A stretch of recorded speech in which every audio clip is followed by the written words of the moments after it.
ಕೂಲಿ ಕಾರ್ಮಿಕರ ಹೆಸರಿನಲ್ಲಿ ನಕಲಿ ಬ್ಯಾಂಕ್ ಖಾತೆಗಳನ್ನು ತೆರೆದು ಕೋಟ್ಯಾಂತರ ರೂಪಾಯಿ ಅಕ್ರಮ ಹಣ ವರ್ಗಾವಣೆ ಮಾಡಿರುವ ಮಹಾವಂಚನೆ ಪ್ರಕರಣದ ತನಿಖೆಯನ್ನು ತಕ್ಷಣವೇ ಸಿಬಿಐ ಹಾಗೂ ಇಡಿ ಸಂಸ್ಥೆಗಳಿಗೆ ವಹಿಸುವಂತೆ ಒತ್ತಾಯಿಸಿ ಇಂದು ಗೌರವಾನ್ವಿತ ರಾಜ್ಯಪಾಲರಾದ ತಾವರ್ಚಂದ್ ಗೆಹ್ಲೋಟ್ ಅವರಿಗೆ ಅಧಿಕೃತ ಮನವಿ ಸಲ್ಲಿಸಲಾಯಿತು. ಚಿಕ್ಕಮಗಳೂರಿನ ಶಂಕರಪುರ ಬಡಾವಣೆಯ ಮುಗ್ಧ ಜನರಿಗೆ ಉಚಿತವಾಗಿ ಖಾತೆ ತೆರೆದು ಸೌಲಭ್ಯ ಕೊಡಿಸುವುದಾಗಿ ನಂಬಿಸಿ ದಾಖಲೆಗಳನ್ನು ಪಡೆದು ನಕಲಿ ಸಿಮ್ ಕಾರ್ಡ್ಗಳ ಮೂಲಕ ವಿವಿಧ ಬ್ಯಾಂಕ್ಗಳಲ್ಲಿ ಖಾತೆ ತೆರೆಯಲಾಗಿದೆ.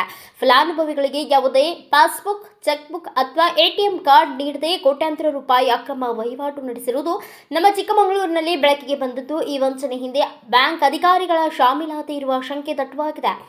ಕೇವಲ ಚಿಕ್ಕಮಗಳೂರು ಮಾತ್ರವಲ್ಲದೆ ಇದೇ ಮಾದರಿಯ ಜಾಲವು ಶಿವಮೊಗ್ಗ ಹಾಗೂ ಹುಬ್ಬಳ್ಳಿಯಲ್ಲೂ ಕಾರ್ಯಾಚರಣೆ ನಡೆಸುತ್ತಿರುವುದು ಬಹಿರಂಗವಾಗಿದೆ. ಶಿವಮೊಗ್ಗದಲ್ಲಿ ಈಗಾಗಲೇ 87 ಕೋಟಿ ಅಕ್ರಮ ವಹಿವಾಟು ಪತ್ತೆಯಾಗಿದ್ದು, 3 ಬಂಧಿಸಲಾಗಿದೆ. ಈ ಇಡೀ ಜಾಲಕ್ಕೆ ತೆಲಂಗಾಣ, ಛತ್ತೀಸ್ಗಢ ಮತ್ತು ಬ್ರಹೇನ್ ದೇಶದೊಂದಿಗೆ ಸಂಬಂಧ ಇರುವ ಶಂಕೆ ವ್ಯಕ್ತವಾಗಿದ್ದು, ಇನ್ನೊಂದು ವ್ಯವಸ್ಥಿತ ಅಂತಾರಾಷ್ಟ್ರೀಯ ಸಂಚಾಗಿದೆ. ಮಹಾವಂಚನೆಯ ಹಿಂದೆ ಅಡಗಿರುವ ಅಸಲಿ ಕಿಂಗ್ ಪಿನ್ಗಳನ್ನು ಜೈಲಿಗಟ್ಟಿ ಬಡವರಿಗೆ ನ್ಯಾಯ ಒದಗಿಸಲು ಉನ್ನತ ಮಟ್ಟದ ಸಿಬಿಐ ತನಿಖೆ ಅನಿವಾರ್ಯವಾಗಿದೆ ಎಂದು ರಾಜ್ಯಪಾಲರಲ್ಲಿ ಒತ್ತಾಯಿಸಲಾಗಿದೆ.